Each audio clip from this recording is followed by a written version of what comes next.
Hey guys, it's Nicole. Today I'm going to real quickly give you guys a rundown on my second project for June with Cut to You. I will say my printer is currently in the background doing like nozzle checks and all the noisy maintenance things because this is how I'm starting my project. It makes me really happy. I also tried to cut my cut file and my Cameo 8 part of it. The wheels left track marks. It's been fun.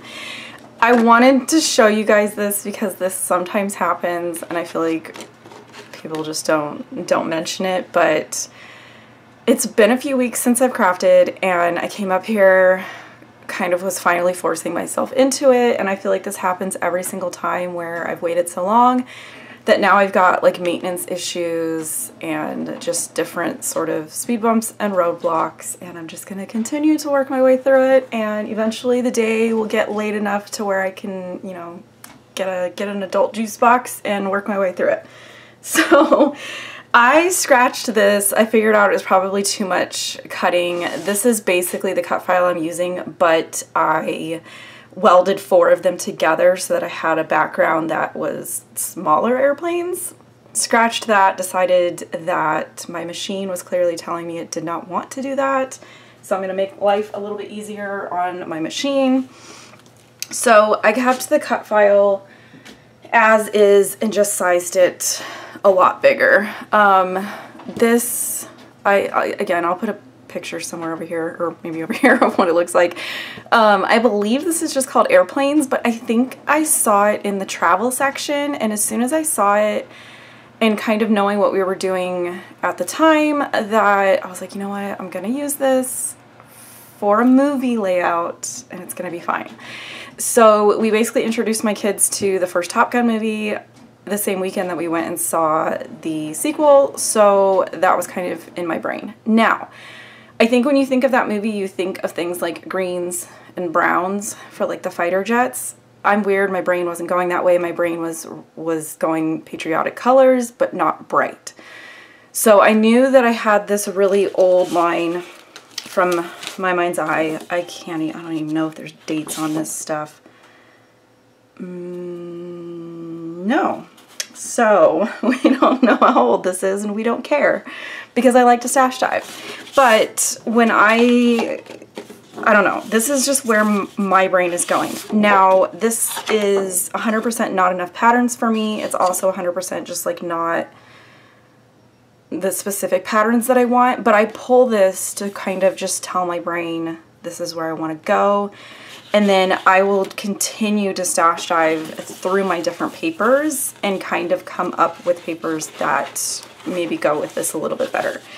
But I do have a bunch of scraps from this line that I have kept.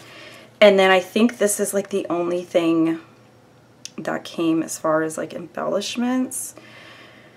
A lot of this stuff isn't going to work, but I think things like this little border thing I can probably use, and some of these things, again, you guys know me, I pull stuff and then I end up like never touching it. This is more of just like a creative jumping off point for me. It's kind of like a tactile mood board. It's just stuff for me to kind of look at. If I decide to use it, I'm going to use it. If not, it just kind of helps me almost narrow down my search when I'm going and looking through my stash. So like I said, this is where I think I'm going. I don't know where I'm going to end up. I did kind of go hunting for some background papers. I pulled 2 wood grains. I've got a gray like grid from my mind's eye, and ooh, I don't know if that's going to show up. This kind of ledger style also from my mind's eye, also super old. And then again, because I'm not thinking bright colors, I went to my wood veneer. I found my favorite little stars, and then I found these airplanes. I don't think I've ever used them, so I was like, you know what, we're going to pull these out and we're going to attempt to intentionally use these, because when am I ever going to have a chance to do this again? So that's kind of where I'm now sort of stuck. So I'm going to finish doing nozzle checks, clean the print head, deal with my printer so that I can print my photos and my journaling. This is already cut. However, I do need to go and figure out my pattern paper choices so that I can back these. I kind of think I know what I want to do as far as backing them. I'm not 100% sure, and I won't be 100% sure on my background paper until I figure out that step. So again, I've kind of explained this in previous videos. I tend to work my way through certain decision-making steps, and then I just kind of start winging it. So with that, I'm going to leave you guys here, go back to digging through my paper, and kind of see what I can come up with. Alright guys, I do want to go ahead and explain that in the assembly process of this layout, I have already backed my cut file with the pattern papers and reprinted my photos. I did all of that while I was on a group video chat in my Facebook group. There's a link below in the description box for that. I was doing really good about doing like a weekly one, and then I kind of just had a couple weeks where I disappeared, but it's really nice to kind of just get on there and chat and stuff. And so I decided that I didn't necessarily need to film that portion, because when I do, I tend to cut a lot of it out anyways. So I just went ahead, and while I was sitting there and was kind of chatting and having fun, I was backing in the different layers behind airplanes. At this point, I am still kind of trying to figure out where I want to put my photos. I have gone through and done all the work to have my airplanes sort of be a row of red, a row of white, a row of blue. At this point, it is late enough in the day that I did go get a juice box, and I am sort of just, I was just kind of determined to sort of not let all the speed bumps and the bad day just kind of take over. So throughout the course of the day, I just kept kind of taking bites of the giant elephant and just kept pushing forward.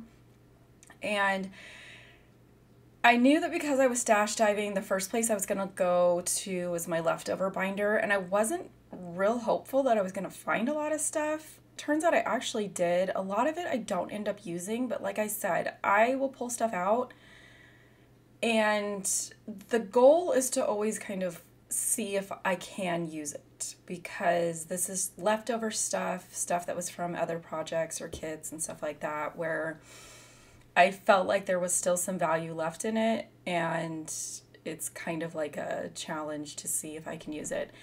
And I even found 2 flares in the back, and I never use flares, and even up till this point I'm still trying to figure out, do I really want to use these flares, because they are thick and I usually don't like a lot of bulk to my pages. But it was one of those things where, when am I going to have another layout that is going to fit these specific very themed elements again? So it was kind of like, use everything that you possibly can.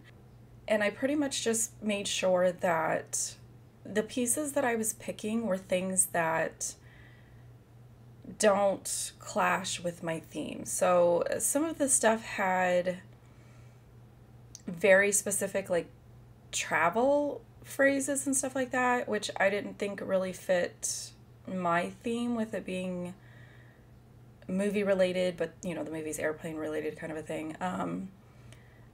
So I just kind of tend to look for the more basic icons or shapes and colors and things that I can kind of tuck in behind other things. I even pulled out these rub-ons, which I was a little nervous about just because they are very old and I really wasn't sure if they were going to work. And I don't think I've ever used October Afternoon rub-ons. These are nice. Like, I kind of wish that October Afternoon would come back, or whoever used to manufacture their stuff, I need them to come back, because almost every single thing that I pulled out that was really old was still in like a really good condition. And I've had some stuff that I've bought in the last, say, 2 to 3 years that when I've pulled it back out, like fell apart or got gummy or was just weird. So I guess good on October Afternoon back in the day for making some good stuff, and then me probably taking 10 years to finally touch it. And I don't even think I actually like ordered any of this stuff. It was sort of given to me from somebody, so kind of double duty nice as far as like digging through my stash and finding things. I did turn off my camera while I was kind of trying to figure out a game plan for where I was going to put everything. And I went ahead and I resized the 2 photos of the movie posters. And here you can kind of see that I've got all my photos actually adhered down to just like a piece of like scratch paper. I do this a lot if I think that I'm going to keep moving my photos around, but I want them to stay together because I don't want to keep messing with 4 individual photos. It just makes it a little bit easier to move things around, try different things, see what I like, and it's kind of all just this one piece that I can kind of pick up and move around. From there, I literally just start shoving things behind the photos. I like that look. I like the look of just kind of having some things peek through, even knowing that at some point I could potentially end up covering it up. It doesn't bother me. These little paper airplanes I actually really loved. They are from a school collection, and I'll link in the eye above the video that they're from. They were like a print and cut collection. I can't think of the name of it. I'm spacing really bad right now. But they were in my leftover binder. So again, it was, for some reason, whenever I sit down and I start thinking about a layout that I want to make with cut to you files, my brain just automatically says stash dive. I don't really ever get like, oh, I want to use this specific collection or I want to use this specific kit. It's like, nope, dig through everything you own and come up with like just a super DIY homemade looking layout. And I kind of like it. I feel like almost every single one that I've done, I have enjoyed. Sometimes when I'm stash diving, it feels like things don't match and it feels a little bit of a struggle, but typically by the time I get completely done with the layout, everything looks cohesive, everything looks good, and I like it.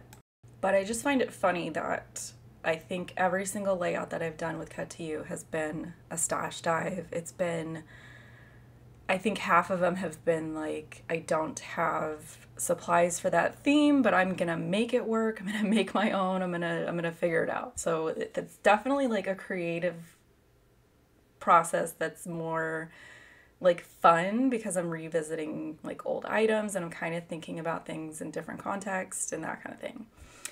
Originally, I thought that I was gonna have my journaling and my title sort of nestled down on top of my photos, but I was finding myself frustrated because I felt like I was basically just covering up all of those layers and all of those different things that I had been doing. And then I was just going to have this row of really visible red airplanes. So I took the layout away and I was like, okay, I'll figure that out in a minute. I hate fiddling with letter stickers, die cut letters, that kind of thing on my layout. The last few months, I found it easier to just use my mat. I line up the letters where I want them to go, and I just stick them on a piece of tape. And then same thing like the photos. I can take this piece of tape and I can move it around and figure out where I want to put it. So my photos are kind of in the lower right corner. I decided to put my title more, not necessarily in the upper left corner, but pushed more to the left, pushed more to the top of the layout. That opened up the middle area to kind of put my journaling on. I actually like it better there because I kind of like having tone on tone type things, which was what I really thought I was going to do with this layout, was I was going to have red embellishments on the red airplanes, that kind of thing. Some of that stuff was getting lost, so at one point I ditched that idea and decided to go with this. And I will say with my title, as soon as I started thinking about this layout and I knew that we were going to go to this movie, I couldn't get the Kenny Loggins song out of my head because that's like the cherry on top for that movie for me. And I liked the fact that the phrase highway to the danger zone kind of leans into the fact that we were sharing these movies with my kids. So it was like their highway into this movie franchise type of thing. So sometimes you get a cute title that just works and you got to go with it. And I apologize if that song is now stuck in your head because I get it. It's been stuck in mine the whole time I've been working on this layout, but it's a good song. So you're welcome. Until next time, guys, I appreciate you stopping by and I'll catch you later.